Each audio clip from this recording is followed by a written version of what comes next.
Did you know that 80% of the people of Gaza are refugees from the very parts of Palestine you say are being endlessly bombarded by rockets?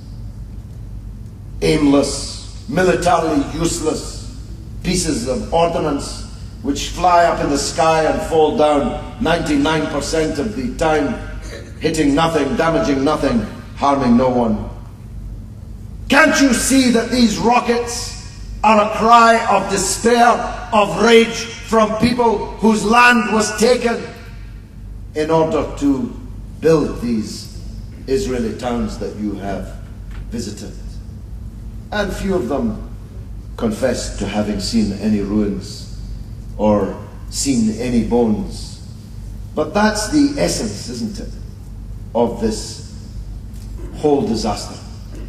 Because you see, the Zionist project, which Balfour wrote the undertaking for, is based on one of the biggest lies in history.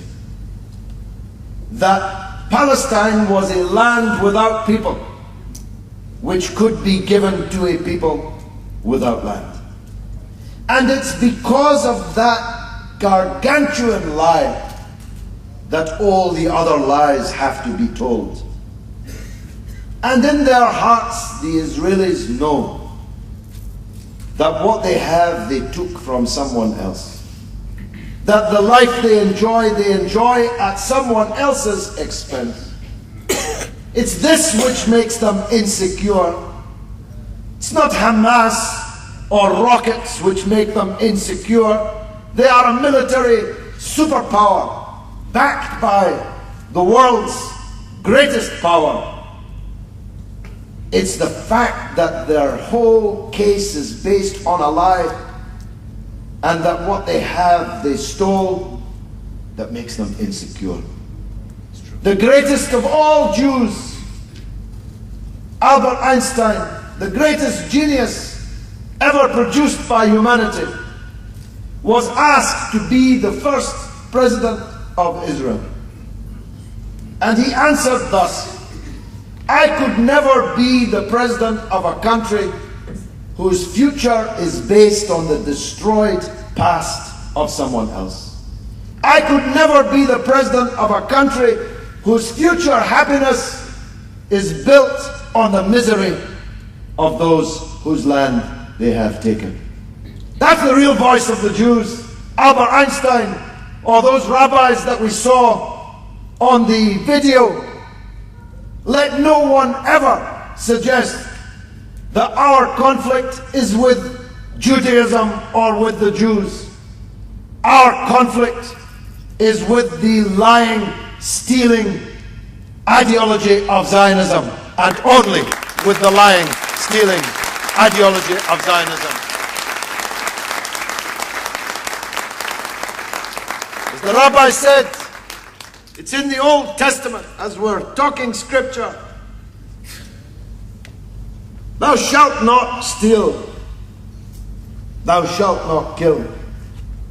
But their country is based on the theft of the land and the killing of the people of Palestine. And this will never change.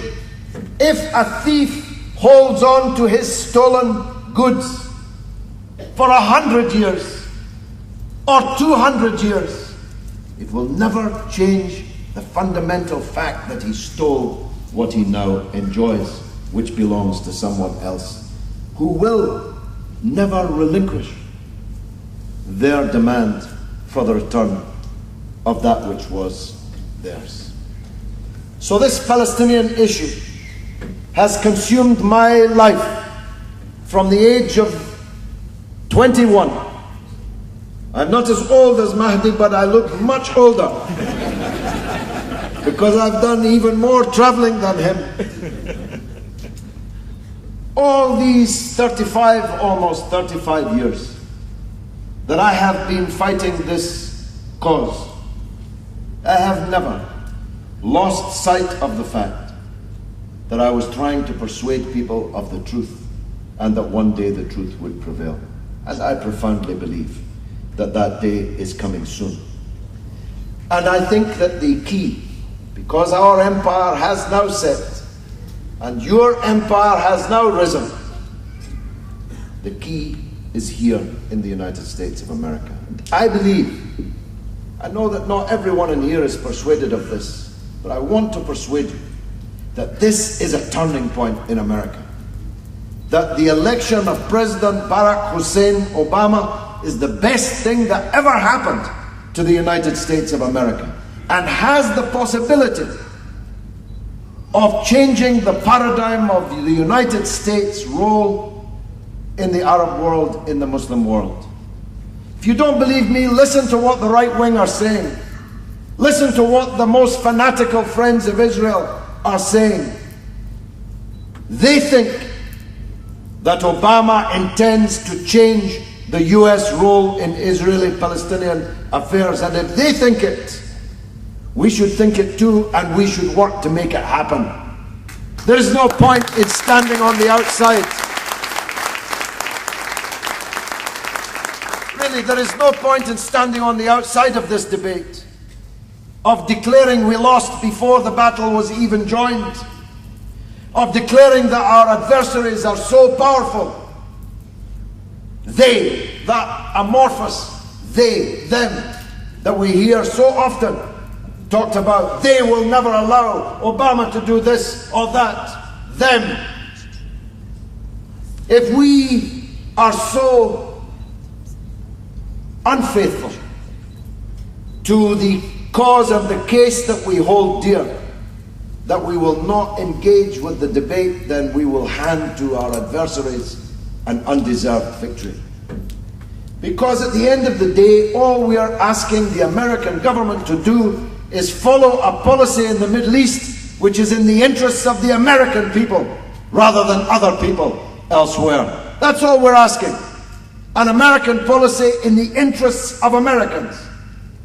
Because this paradigm, where America pays for every bomb, every bullet, every rocket, every helicopter gunship, every F-16, which destroys the homes of the people we've just been watching.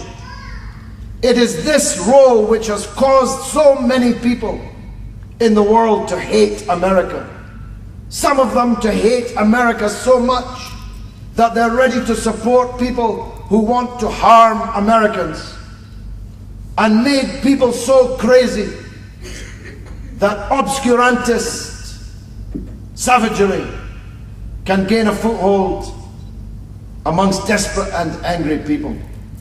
The only way to reduce the bitterness and hatred out there in the world against America is to drain the swamp of bitterness.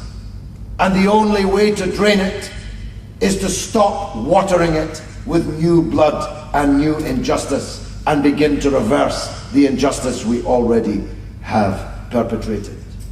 It's a simple message, but it's one that I believe we can win in America, and we can win it now whilst a re-evaluation is taking place amongst the policymakers.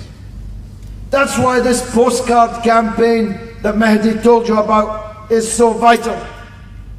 Let me tell you, as an elected politician for the last 23 years, if you get a lot of posts coming into your office from your voters telling you what they think you ought to do, you sit up and take notice.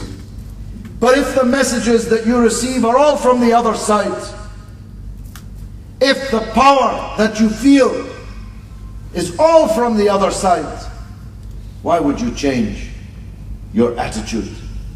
So we have to flood Washington with hundreds of thousands, never mind 500,000, we need millions. We need the people who voted for Obama. We need the people who opposed the war in Iraq.